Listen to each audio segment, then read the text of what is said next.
Welcome to today's Explainer.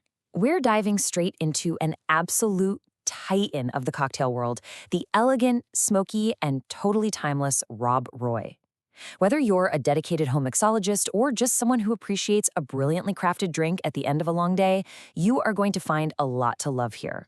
We'll be breaking down exactly how to make it, uncovering its awesome history, and looking at the specific tweaks that make this drink an absolute staple in bar culture. So, what exactly makes the Rob Roy so special? Well, it's an absolute masterclass in harmony.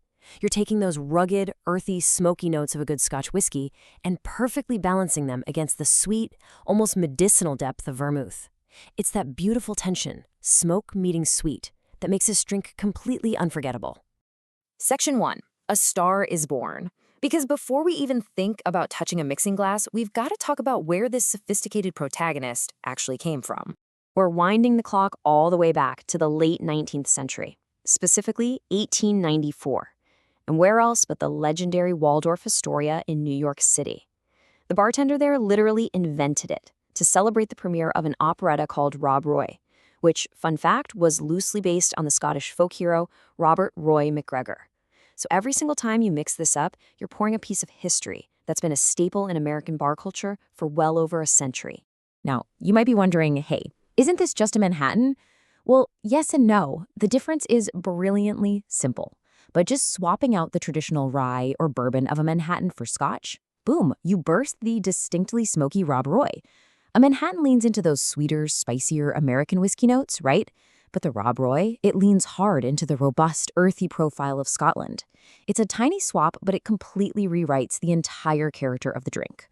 Moving right along to Section 2, Anatomy of the Drink. We've got the history down, so let's get into the nitty-gritty of what you actually need to build this at home. First things first, let's prep your station. You're going to need a proper mixing glass because, and this is absolutely crucial, we are stirring this, not shaking it. Grab a long-handled bar spoon, a jigger for those precise measurements, a strainer to hold back the ice, and your favorite glassware. Honestly, a stemmed cocktail glass or a solid rocks glass both work perfectly. All right, on to the star players. We're following that classic 2-to-1 ratio that is the absolute backbone of so many great cocktails. You'll want 2 ounces, or 60 milliliters, of Scotch whiskey. Next, 1 ounce of sweet vermouth. And hey, a pro tip, dropping a few extra bucks on a high-quality Italian sweet vermouth is a total game changer here. Add 2 dashes of Angostura bitters to bring that aromatic complexity, and finally, a maraschino cherry to top it all off. And here's a really interesting little side note. This entire 3-minute masterpiece comes in at just around 180 calories per serving. The carbs are mostly just hitching a ride with the vermouth, and you've only got trace sugars from the cherry garnish. So it's a surprisingly light footprint for a drink that absolutely over-delivers on rich, complex flavor. Section 3, Step-by-Step Mixing Guide. We've got our gear, we've got our ingredients, so let's make the magic happen. It really boils down to 4 precise steps. First, toss your Scotch, sweet vermouth, and bitters into your mixing glass and load it up with ice. Step 2 is literally where you make or break this cocktail. You need to stir gently for exactly 30 seconds. Don't rush this. You aren't just making the liquid cold, you are perfectly diluting the drink so that melting ice physically binds the alcohol with the sweet vermouth. After that, strain it into your glass and drop in your maraschino cherry.